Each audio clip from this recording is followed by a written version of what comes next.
Many of us don't really know the actual meaning of Medusa. This is the story of Medusa. You've heard of Medusa, the monster, the creature with snakes for hair and a gaze that turned men to stone, slain by a hero, celebrated as a villain. But here is the truth that history buried. Medusa was never the monster. She was the victim, and the real monster in this story has been worshipped as a god for 3,000 years. To understand Medusa's story, you need to understand the world she lived in. Ancient Greece was not the world of democracy and philosophy you read about in school. It was a world ruled by gods, and the gods were not kind. The gods of Olympus held absolute power over every mortal life. They could bless you with greatness or destroy you on a whim. They took what they wanted, they punished who they chose. And mortals, no matter how innocent, no matter how faithful, had no protection, no rights, no recourse.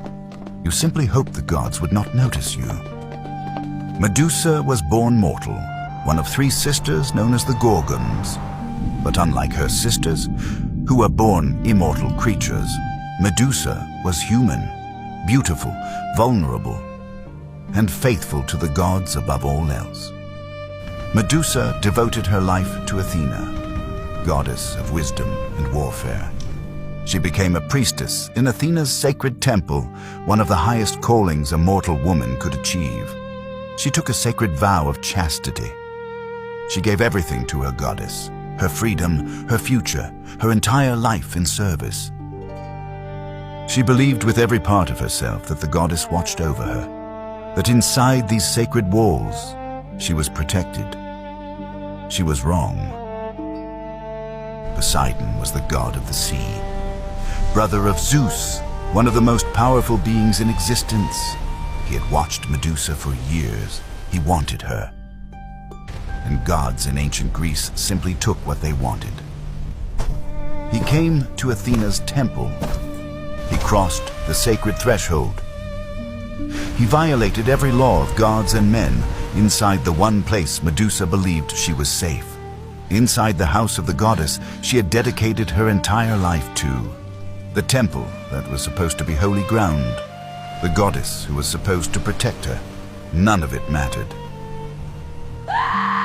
Medusa screamed for Athena. She prayed with everything she had. The goddess did not come. When Athena finally came, she came in fury. Not fury at Poseidon, fury at what had happened inside her temple. Her sacred space had been defiled. Her holy ground had been violated, and rather than direct that fury at the god who had violated it, she directed it at the woman who had survived it. Poseidon was a god, untouchable, unpunishable. To challenge him would be to start a war on Olympus itself, and so Athena did what gods do when the powerful are guilty. She found someone weaker to blame instead.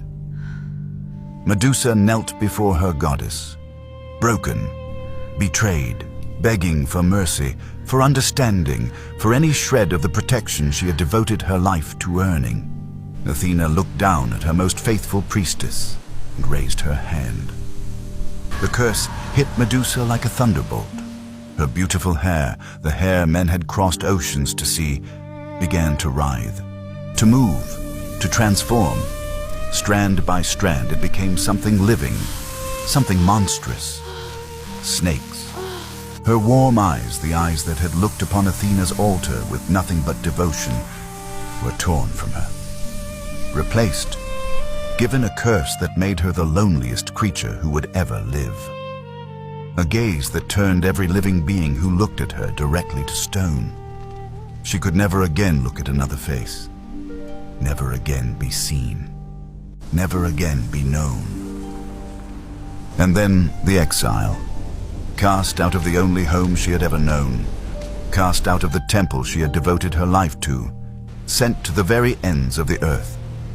A barren, desolate island where no mortal would ever come, where she would live alone, feared, hunted, hated for what had been done to her. She lived in that exile for years. alone with the stone statues of the men who had come to try to kill her and failed. Men who came for glory. Men who came because the gods sent them. Men who looked at her and were turned to stone before they could raise their swords. She never asked for their deaths. She never wanted them. Every stone man was proof not of her evil, but of her curse. Every statue was another person Athena's punishment had taken from her. She was not a predator. She was a prisoner, in a body she never chose, on an island she never wanted, living a life that had been taken from her by the people she trusted most. Then came Perseus, a young hero on a quest to prove himself. He had been sent to retrieve Medusa's head, a task so dangerous it was considered a death sentence, but the gods armed him. Athena gave him a mirrored shield so he could look at Medusa without meeting her gaze. Hermes gave him winged sandals. The very gods who had destroyed Medusa now equipped the man who came to finish the job.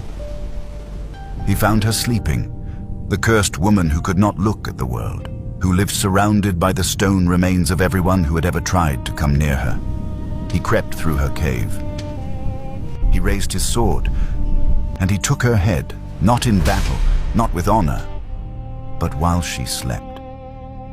The gods celebrated. Olympus rang with praise for the brave hero who had slain the monster. Athena placed Medusa's head image on her own shield called Aegis, the head of the woman she had cursed, now her trophy, her weapon. When Perseus took Medusa's head, from her blood, from her body, from everything that had been taken from her, something was born, something that had been waiting inside her all along. Pegasus, the winged horse, pure white, breathtakingly beautiful, free, born from Medusa's blood, from the most wronged woman in all of Greek mythology, came the most beautiful and free creature in all of it, as if everything that had been stolen from her was given form, given wings, and set free into the sky she never got to see. This is Greek mythology, and there are 100 more stories just like this, stories of gods and creatures,